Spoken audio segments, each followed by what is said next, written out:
ओम श्री गणेशाय नमः। स्वागत है आप सभी का हमारे चैनल पर। आज के इस वीडियो में हम बात करने वाले हैं भाद्रपद मास के संकष्टी चतुर्थी के बारे में। भाद्रपद मास की संकष्टी चतुर्थी का व्रत किस दिन रखा जाएगा, पूजा विधि क्या होगी, शुभ मुहूर्त क्या रहेगा, साथ ही साथ चंद्रोदय का समय क्या रहेगा, सभी के बारे में आज के इस वीडियो में हम बात करने वाले हैं। तो वीडियो बहुत महत्वपूर्ण है, पूरा देखिए। और अगर वीडियो आपको उपयोगी लगे तो लाइक करके औरों को भी शेयर कर दीजिए। साथ ही साथ ऐसी ही जानकारियां प्राप्त करने के लिए और सभी व्रत कथाएं सुनने के लिए चैनल को भी सब्सक्राइब करके बेल आइकन पर क्लिक कर लीजिए। तो चलिए अब हम शुरू करते हैं आज का वीडियो। तो देखिए, हर महीने दो चतुर्थी आती हैं, एक कृष्ण पक्ष की और एक शुक्ल पक्ष की। कृष्ण पक्ष की संकष्टी चतुर्थी कहलाती है और शुक्ल पक्ष की विनायकी चतुर्थी कहलाती है। भगवान श्री गणेश को समर्पित होती है चतुर्थी तिथि। इस दिन भगवान गणेश का पूजन करने से, व्रत करने से सभी प्रकार के विघ्नों का नाश होता है, सभी प्रकार के संकट भी नष्ट हो जाते हैं।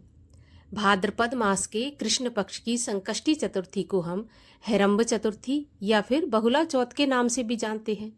इस व्रत की विशेषता ये है कि इस व्रत में गाय की और बछड़े की भी पूजा की जाती है।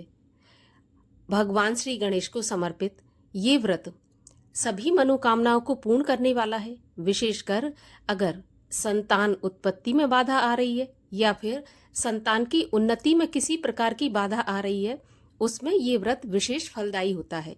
इसमें गणेश जी का पूजन करके, गाय और बछड़े की पूजा करके अगर संतान प्राप्ति की या संतान की उन्नति की कामना करते हैं तो निश्चित रूप से हमारी कामना सफल होती है।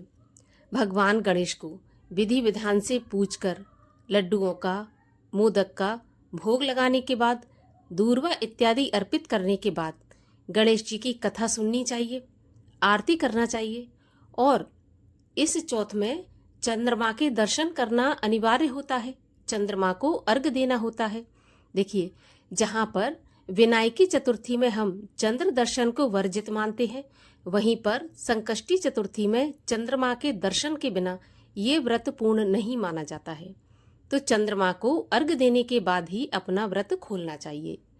अब इस व्रत में अन्न का और नमक का सेवन बिल्कुल वर्जित माना गया है।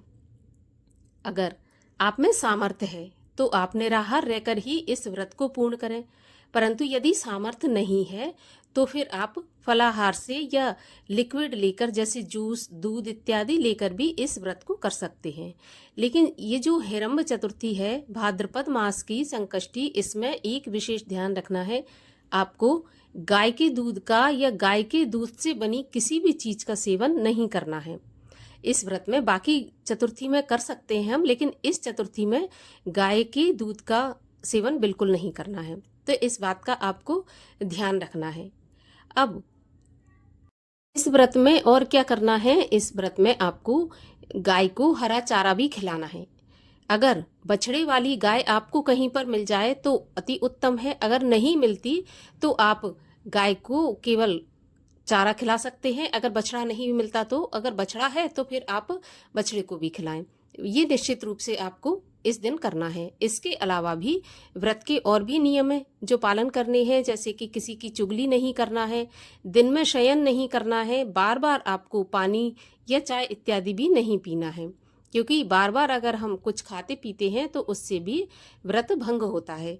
तो कोशिश करें कि जितना कम से कम हो सके फलाहार लें या फिर जलाहार लें, तभी कोई भी व्रत पूर्ण माना जाता है। तो चलिए अब आपको बताते हैं कि चतुर्थी का व्रत कब रखा जाएगा। तो देखिए, चतुर्थी तिथि प्रारंभ होगी 12 अगस्त की सुबह 8:40 पर और चतुर्थी तिथि समाप्त होगी 13 अगस्त को सुबह 6:35 पर। तो बहुला या हेरंब गणेश चतुर्थी का व्रत 12 अगस्त मंगलवार के दिन रखा जाएगा। अब मंगलवार है तो इस दिन राहु काल का समय होगा दोपहर में 3 बजे से लेकर 4:30 बजे तक। राहु काल के समय की गणना अशुभ समय में होती है, तो इस समय पर आप पूजा पाठ से बचें। पूजा का शुभ मुहूर्त होगा 12 अगस्त मंगलवार को शाम को 6:50 से 7:16 तक, क्योंकि इसमें शाम की पूजा का विशेष महत्व माना जाता है। चंद्रोदय का समय होगा रात्रि 8:59 पर। आप चंद्रमा को अर्घ्य देकर ही अपने व्रत का पारण करें। आप चाहें तो उसी रात्रि में कर लें और नहीं तो अगले दिन व्रत का पारण करें।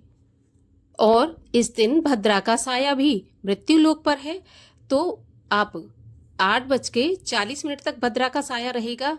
तो इसके बाद आप अपनी पूजा पाठ इत्यादि प्रारंभ करें। इसके पहले आप पूजा पाठ ना ही करें तो ठीक है, क्योंकि भद्रा काल का समय चल रहा होगा। तो आशा करती हूँ कि ये जानकारी आपके लिए उपयोगी होगी।